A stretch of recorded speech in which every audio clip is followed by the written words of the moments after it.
अक्सर अंदाज में इंतहाई काम एक प्रोग्राम है। और इस प्रोग्राम के हवाला से मैं अपने मेहमान खुसूसी मिर्जा शोएब साहब को ये दावत देता हूँ कि वो आए और बच्चों को अपनी जिंदगी के तजुर्बात से आगाह करें। तशरीफ लाते हैं मिर्जा शोएब साहब।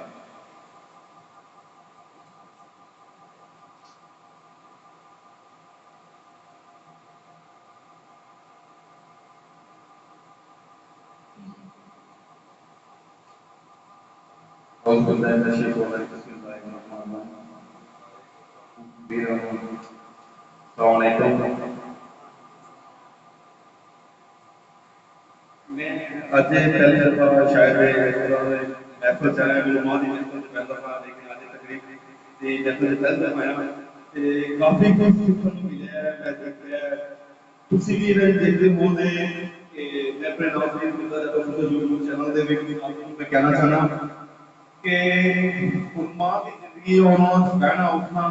की फर्क होता है और स्कूल की जिंदगी की फर्क होता है। ਅੱਜ ਚੰਦ ਬੱਚੇ ਬੈਠੇ ਨੇ, ਤਕਰੀਬਨ 20-25 ਲੜਕੇ ਬੈਠੇ ਆ, ਉਹਨਾਂ ਦੀ ਉਮਰ ਤਕਰੀਬਨ 10-12 ਸਾਲ ਹੈ ਤੇ ਮਾਸ਼ਾਅੱਲਾ ਤੁਸੀਂ ਇਹਨਾਂ ਚ ਕਮ ਕਮ 10 ਲੜਕਾ ਤਕਰੀਬ ਕੀਤੀ ਹੈ ਜਿਹੜਾ ਕੋਈ ਆਮ ਸਕੂਲ ਦਾ ਬੱਚਾ ਉਹ ਕਦੇ ਵੀ ਨਹੀਂ ਉਤਨਾ ਤਕਰੀਬ ਕਰ ਸਕਦਾ, ਨਾ ਉਹਨਾਂ ਦਾ ਐਟੀਟਿਊਡ ਪੈਦਾ ਹੋ ਸਕਦਾ, ਨਾ ਜਜ਼ਬਾ ਪੈਦਾ ਹੋ ਸਕਦਾ ਕਿ ਮੈਂ ਅੱਗੇ ਸਟੇਜ ਤੇ ਜਾ ਕੇ ਖੜਾ ਹੋ ਜਾਵਾਂ। ਬਾਅਦ ਵਿੱਚ ਤੁਸੀਂ दुनियावी स्कूल पढ़ाई वास्ते इन्ने पैसे लगाते स्कूलों के 10,000 फीस अकैडमियां की फीसा अदा करते हो, लेकिन थोड़ा बच्चा कदे स्टेज जाके खड़ा नहीं हो सकता। अगर खड़ा हो भी गया तो पैर कंबने शुरू हो जाते हैं, गल ही नहीं आनी। यह होंगे कुरान की तलीम,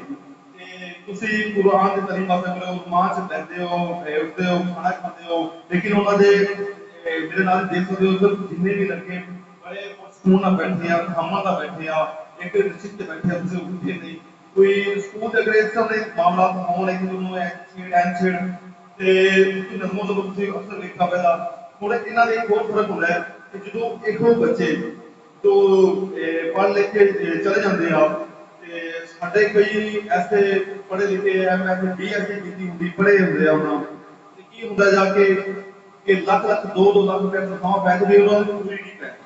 क्योंकि दुनियावी मोहब्बत दुनियावी पैसे में अंदर धर्म चले जाते हैं कि उन्हें बाहर निकलने की कोई जगह नहीं होती, क्योंकि सिर्फ रात 100-200 बनाना, 200-300 बनाना, इस चक्कर में अपनी जिंदगी और आखिर की तबाह कर देते हैं।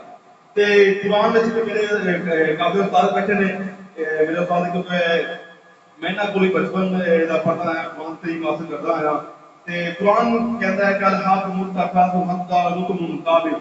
हलाक कर दिया तुझे दुनिया की दौलत ने, हत्ता कि तूने कब्रें जाकर देखी, फिर अनकरीब तुझे यकीन आएगा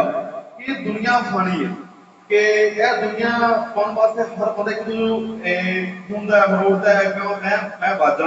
जावा, लेकिन अपनी आखिरत, अपने वालदैन का इखलाक, अपने मसायन का इखलाक सब कुछ भुल जाता है। तो मैं अपने दोस्तों को छुट्टी कि तुम आज दोस्त बैठे थोड़े छोटे छोटे लड़के थोड़े दोस्त बैठे ये तो कदे वक्त याद आते कदे भी उन्होंने के देखा है कि बड़े बड़े प्रोफेसर लेक्चरर डॉक्टर वकील अफसर सड़कों ते खांदे स्ट्रीट होते फिरदे आ अगले जदे जो साडी तनख्वाहां वधाईयां जावन साडे कदे देखा कदे आलम एक उन्होंने बंदा भी सड़क ते बैठा होवे कि मेरी तनख्वाह वधाई होवे, किसी बच्चे जिक्र गए हो किसी किसी वीडियो चले जाओ कोई उन्होंने जब ध्यान दिता होवे कि मेरी तनख्वाह वधाई जावे यार उन्होंने एक डे होंगे उन्होंने भी गाते जाप होंगे ने, लेकिन असी कदे नहीं सोचा कदे समझा कदे नहीं उन्होंने की होंगे अगर किसी का एक बात का होंगे एक मदरसा 10 साल तो दिल तमीर हो रहा होता, लेकिन फिर भी वो तमीर क्यों नहीं होता? अगर एक घर हो तो चंद महीनों चंद दिनों तमीर हो जाता, की फर्क है? सू अपने घर का बड़ा फिक्र है, सू अपने हर चीज घर के अफरा पता है कि यार मैं वो चीज लियानी वो लियानी है। इसी तरीके नाल ही जिस तरह मदरसे साढ़े छोटे छोटे बच्चे एक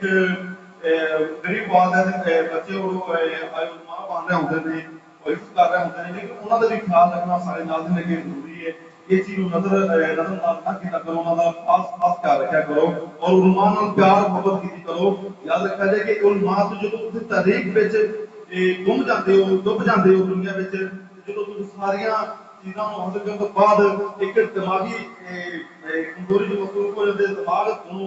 ਐਸਾ ਤਰ੍ਹਾਂ ਦੁਨੀਆ ਦੇ ਅੰਦਰ ਫਸ ਜਾਂਦਾ ਹੈ ਕਿ ਉਹਨੂੰ ਸਮਝ ਨਹੀਂ ਆਉਂਦੀ ਇਹ ਉਲਮਾ ਹੀ ਮਦਦ ਨੂੰ ਦੇ ਵਿੱਚ ਬਾਹਰ ਕਰਕੇ ਲਿਆਉਂਦੇ ਆ ਤੇ ਸਾਡੇ ਉਲਮਾ ਨੂੰ ਜ਼ਿਆਦਾਤਰ ਰੱਖਿਆ ਜਾਂਦਾ ਹੈ ਕਿ ਲਓ ਜੀ ਤੂੰ ਮਈਤ ਕਫਨ ਲਿਆਉਣ ਵਾਸਤੇ ਨਹਿਲਾਉਣ ਵਾਸਤੇ ਜਾਂ ਜਨਾਜ਼ਾ ਪੜ੍ਹਨ ਵਾਸਤੇ ਬਸ ਇਸੇ ਤਰੀਕੇ ਸਮਝਿਆ ਜਾਂਦਾ ਹੈ ਲੇਕਿਨ ਉਲਮਾ ਦੀ ਉਹਦੀ ਜ਼ਿੰਦਗੀ ਦੇ ਬਾਰੇ ਦੇਖਿਆ ਕਰੋ ਉਹਨਾਂ ਦਾ ਕਿਰਦਾਰ ਉਹਨਾਂ ਦੀ ਡਾਕਟਰ ਕਿਸ ਤਰ੍ਹਾਂ ਦਾ ਹੈ ਉਹਨਾਂ ਦੇ ਬਾਰੇ ਸਿੱਖਿਆ ਕਰੋ ਉਹਨਾਂ ਦੇ ਮਹਿਫਲ 'ਚ ਬੈਠਾ ਕਰੋ ਬਜਾਏ ਤੁਸੀਂ ਦੁਨੀਵੀ ਔਰ ਇਹ ਜਿਹਾ ਬੁਰੀਆਂ ਮਹਿਫਲਾਂ 'ਚ ਪੈਂਦੇ ਹੋ ਜਿੱਥੇ ਸਾਰੀ ਜ਼ਿੰਦਗੀ ਤੁਸੀਂ ਆਧਾਰ ਜਾਣਾ ਭੁਗਤਣਾ ਪੈਂਦਾ ਔਰ ਮਾਦੀ ਜ਼ਿੰਦਗੀ ਨੂੰ ਖਰਾਬ ਕਰਦੇ ਮੇਰੇ ਵੀ ਇਸ ਤਰ੍ਹਾਂ ਹੀ ਹੈ ਕਿ ਮੈਂ ਵੀ ਥੋੜਾ ਜਿਹਾ ਛੋਟਾ ਵੀ ਮੈਂ ਪਾਕਿਸਤਾਨ ਦਾ ਇੱਕ ਸਟੂਡੈਂਟ ਆ ਮੈਂ ਸਰਵਿਸ ਤਾਲੀਮ ਕਰ ਸਭ ਤੋਂ ਹਾਸਲ ਕੀਤੀ ਕੁਰਾਨ ਮਜੀਦ ਦੀ ਤੇ ਅੱਜ ਦਾ ਤਾਲੇ ਮੈਨੂੰ ਮਕਾਮ ਅਲਹਮਦੁਲਿਲਾ ਪੂਰੇ ਪਾਕਿਸਤਾਨ 'ਚ ਲੋਕ ਜਾਣਦੇ ਆ ਰੋਜ਼ਾਨਾ 10 15 20 50 ਦੂਰੋਂ ਮਿਲਣ ਆਉਂਦੇ ਆ ਫੈਕਟਰੀਆਂ ਵਾਲੇ ਕਾਰਾਂ ਵਾਲੇ ਗੱਡੀਆਂ ਵਾਲੇ ਹੁਣ ਮਿਲਣ ਆਉਂਦੇ ਆ ਲੇਕਿਨ ਮੈਨੂੰ ਕਦੇ ਵੀ ਉਹਨਾਂ 'ਚੋਂ ਖੁਦਾ ਨਾ ਕਿ ਮੈਂ ਦਾ ਆਹੀ ਦੂਰ ਹੋਇਆ ਹੋਵੇ ਕਦੇ ਆਪਣੇ ਆਪ ਨੂੰ ਆਦਾ ਅੱਲਾ ਸਮਝਾ ਹੋਵੇ ਨਹੀਂ ਕਦੇ ਵੀ सादापन जिंदगी गुजारना अपन की सुन्नत है तो लोगों ना प्यार करना दीनी महफिल में बैठा करो कि इंशाल्लाह जो दुनिया से फायदा हो आखिरत में फायदा होता है नाल ही मैं इजाजत चाहना और बहुत ज्यादा शुक्रिया